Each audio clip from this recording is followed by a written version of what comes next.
ಬೋರನ ಕಣಿವೆಯ ಶ್ರೀ ಸಾಯಿನಾಥ ಸನ್ನಿಧಾನದಲ್ಲಿ ಗುರುಪೂರ್ಣಿಮಾ. ಚಿಕ್ಕನಾಯಕನಹಳ್ಳಿ ತಾಲೂಕು ಉಳಿಯಾರು ಹೋಬಳಿಯ ಸಾಯಿಧಾಮ. ಚಿಕ್ಕನಾಯಕನಹಳ್ಳಿ ತಾಲೂಕು ಉಳಿಯಾರು ಹೋಬಳಿ ಬೋರನ ಕಣಿವೆಯ ಶ್ರೀ ಸಾಯಿನಾಥರ ಸನ್ನಿಧಾನದಲ್ಲಿ ಗುರುಪೂರ್ಣಿಮಾ ಮಹೋತ್ಸವವನ್ನ 10ನೇ ತಾರೀಕಿನಂದು ಅದ್ದೂರಿಯಾಗಿ ಹಮ್ಮಿಕೊಳ್ಳಲಾಗಿದೆ. ಈ ಸಂದರ್ಭದಲ್ಲಿ ಸಾಯಿಧಾಮದ ಆವರಣದಲ್ಲಿ ಶ್ರೀ ಜಗಜ್ಯೋತಿ ಬಸವೇಶ್ವರ ಮೂರ್ತಿಯ ಅನಾವರಣಗೊಳ್ಳಲಿದೆ. ಲಕ್ಷಾಂತರ ಬಡ ಮಕ್ಕಳ ಬಾಳು ಬೆಳಗಿಸಿದ ನಾಡಿನ ಹೆಮ್ಮೆಯ ಸಿದ್ದಗಂಗಾ ಮಠದ ಪೀಠಾಧ್ಯಕ್ಷರಾದ ಶ್ರೀ ಸಿದ್ದಲಿಂಗಮ್ಮ ಸ್ವಾಮಿಗಳು ಈ ಮಹೋತ್ಸವದಲ್ಲಿ ಭಾಗವಹಿಸಲಿದ್ದಾರೆ.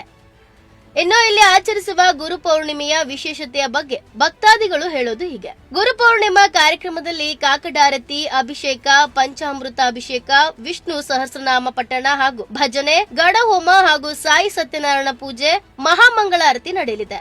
ಸಾವಿರಾರು ಸಂಖ್ಯೆಯಲ್ಲಿ ಭಕ್ತರು ಇಲ್ಲಿಗೆ ಆಗಮಿಸಿ ದೇವರ ಕೃಪೆಗೆ ಪಾತ್ರರಾಗಲಿದ್ದಾರೆ. ಸರ್ ನಮಸ್ತೆ, ದೇವರಾಜ್ ಅವರು ನಮಸ್ಕಾರ. ಸರ್ ನಮಸ್ಕಾರ. ಇದು ಇವತ್ತು ಇಲ್ಲಿ ಸಾಯಿಧಾಮಕ್ಕೆ ಬಂದಿದ್ದೀರಾ? ಹೌದು ಸರ್. ಅಂದ್ರೆ ಈ ಪ್ರಿಪರೇಷನ್ ನೋಡೋದಕ್ಕೆ ಅಂತ ಬಂದಿದ್ರಿ? ಯಾವ ತರ? ಪ್ರತಿ ವರ್ಷನೂ ಬರ್ತೀರಂತ? ಯಾವ ತರ ಸರ್ ಆಚರಣೆ ಇಲ್ಲಿ? ಹೌದು ಸರ್, ಪ್ರತಿ ವರ್ಷನೂ ತುಂಬಾ ಒಂದು ವಾರ ಇದ್ದಂಗೆನೆ ತುಂಬಾ ಎಲ್ಲ ಪ್ರಿಪೇರ್ ಮಾಡ್ಕೊಂಡು ವ್ಯವಸ್ಥಿತವಾಗಿ ಮಾಡ್ತಾರೆ ಸರ್. ಅಂದ್ರೆ ಇಡೀ ನಮ್ಮ ಚಿಕ್ಕನಾಯಕನಹಳ್ಳಿ ತಾಲೂಕಲ್ಲೇನೆ ಇದು ಪ್ರಸಿದ್ಧಿ, ಅಂದ್ರೆ ಇಡೀ ಜಿಲ್ಲೆಗೇನೆ ಪ್ರಸಿದ್ಧಿ ಪಡೆದಿರೋ ಕ್ಷೇತ್ರ ಇದು. ಇಡೀ ಜಿಲ್ಲೆಯಲ್ಲೇ ಪ್ರಸಿದ್ಧಿ ಪಡೆದಿದೆ. ಅದು ಬೋರನ ಕಣಿವೆ ಜಲಾಶಯದ ಪಕ್ಕದಲ್ಲೇ ಇರೋದ್ರಿಂದ ಅದು ಇನ್ನೂ ತುಂಬಾ ಹೆಸರುವಾಸಿಯಾಗಿದೆ ಸರ್. ಇದು ಗುರು ಪೂರ್ಣಿಮೆ ಪ್ರತಿ ವರ್ಷ ಯಾವ ತರ ಆಚರಣೆ ಮಾಡ್ತಾರೆ? ಒಂದೆರಡು ಮಾತು.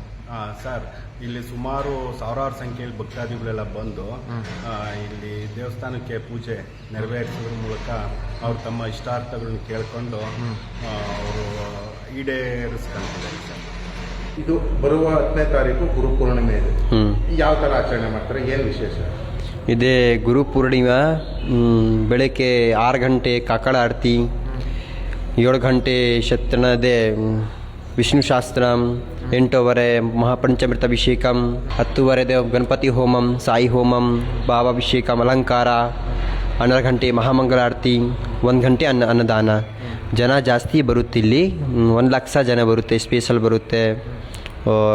ಇದು ಕಲಸ ರೆಡಿ ಆಗತ್ತೆ. ಬಾಬಾ ಕೃಪಾ ಆಶೀರ್ವಾದ ಚೆನ್ನಾಗಿದೆ ಐತೆ. ಬಾಬಾ ಕೃಪಾ ಮಾಡ್ತಾರೆ. ಧ್ವನಿ ಪೂಜಾ, ಅದು ಪಾಂಡುರಂಗ ಓಪನ್ ಮಾಡ್ತಾ ಇದ್ದೀನಿ. ಆಂಜನೇಯ ಟೆಂಪಲ್, ಶಿವ ಟೆಂಪಲ್ ಇದು ಇಡೀ ಓಪನ್ ಮಾಡ್ತಾ ಇದ್ದೀನಿ. ಅಷ್ಟೇ. ಎಷ್ಟು ವರ್ಷದಿಂದ ಪೂಜೆ ಮಾಡ್ತಾ ಇದ್ದೀರಾ? ನಾನು ಇಲ್ಲಿ 6 ವರ್ಷ ಆಗಿತ್ತು ನಿಮಗೆ ಇಲ್ಲಿ. ಅಂದ್ರೆ ಡೇ ಬೈ ಡೇ ಭಕ್ತರ ಸಂಖ್ಯೆ ಹೆಚ್ಚಿಗೆ ಆಗ್ತಾ ಇದೆ ಅಲ್ವಾ ಅಂತ ಹೇಳ್ತಾರೆ. ಇಲ್ಲಿ ಕರೆಕ್ಟ್ ಡೈಲಿ ಸೇಮ್ ಪೂಜಾ, ಟೈಮಿಂಗ್ ಸೇಮ್ ಶಿರಡಿ ಪೂಜೆ ಇಲ್ಲಿ. ಅಂದ್ರೆ ಶಿರಡಿಯಲ್ಲಿ ಯಾವ ತರ ಪೂಜೆ ನಡೆಯುತ್ತೆ ಅದೇ ಸೇಮ್ ಐತೆ. ಸೇಮ್ ಶಿರಡಿ ಸೇಮ್ ಪೂಜೆ. ಪ್ರಿಯ ಸಾಯಿ ಭಕ್ತರೇ, ತಮಗೆಲ್ಲರಿಗೂ ಗುರುಪೂರ್ಣಿಮೆಯ ಆರ್ಥಿಕ ಶುಭಾಶಯಗಳು. ಗುರು ಅಂದರೆ ಕತ್ತಲಿಂದ ಬೆಳಕಿನಡೆಗೆ ಕರೆದುಕೊಂಡು ಹೋಗುವಂಥ ದಿವ್ಯ ಚೇತನ. ಹರ ಮುನಿದರೆ ಗುರು ಕಾಯುವನು ಎಂಬ ನಾಣ್ಣುಡಿ ತಮಗೆಲ್ಲರಿಗೂ ಗೊತ್ತೇ ಇದೆ. ಹಾಗಾಗಿ ಪ್ರತಿಯೊಬ್ಬರ ಬದುಕಿನಲ್ಲಿ ಗುರುವಿನ ಮಹತ್ವ ಬಹಳ ಬಹಳ ಬಹಳ ಮುಖ್ಯವಾದದ್ದು. ಅಂತೆಯೇ ನಾವು ಪ್ರತಿ ವರ್ಷದಂತೆ ಈ ವರ್ಷವೂ ಕೂಡ ಬೋರನ ಕಣಿವೆಯ ಈ ಸಾಯಿಧಾಮದಲ್ಲಿ ಗುರುಪೂರ್ಣಿಮೆ ಮಹೋತ್ಸವವನ್ನು ಅತಿ ಶ್ರದ್ಧಾ ಭಕ್ತಿ ಹಾಗೂ ಬಹಳ ವಿಜೃಂಭಣೆಯಿಂದ ಆಚರಣೆ ಮಾಡ್ಕೊಂಡು ಬಂದಿದ್ದೇವೆ. ಅಂತೆಯೇ ಇದೇ ತಿಂಗಳ 10ನೇ ತಾರೀಕು ಗುರುವಾರ ಈ ಗುರುಪೂರ್ಣಿಮೆ ಕಾರ್ಯಕ್ರಮವನ್ನು ಹಮ್ಮಿಕೊಂಡಿದ್ದೇವೆ. ಇಲ್ಲಿ ತಾವೆಲ್ಲರೂ ಈ ಪ್ರಕೃತಿ ಮಡಿಲಲ್ಲಿ ನೆಲೆಯಾಗಿರುವಂಥ ಶ್ರೀ ಶಿರಡಿ ಸಾಯಿಬಾರವರ ದರ್ಶನವನ್ನು ಪಡೆದು ಪುನೀತರಾಗಬೇಕು ಮತ್ತು ತಮ್ಮ ಬದುಕಿನ ಎಲ್ಲ ಕಷ್ಟ ಕಾರ್ಪಣ್ಯಗಳನ್ನು ಬಾಬಾರವರ ಸನ್ನಿಧಿಯಲ್ಲಿ ಇಟ್ಟು ತಾವು ಸುಖವನ್ನು ಹೊಂದಬಹುದಾಗಿ ನಾನು ಈ ಮೂಲಕ ಪ್ರಾರ್ಥನೆ ಮಾಡ್ಕೊಳ್ತಿದ್ದೇನೆ. ಸರ್, ನಿಮ್ಮ ಹೆಸರು? ಅಶ್ವಥ್ ಅಂತ.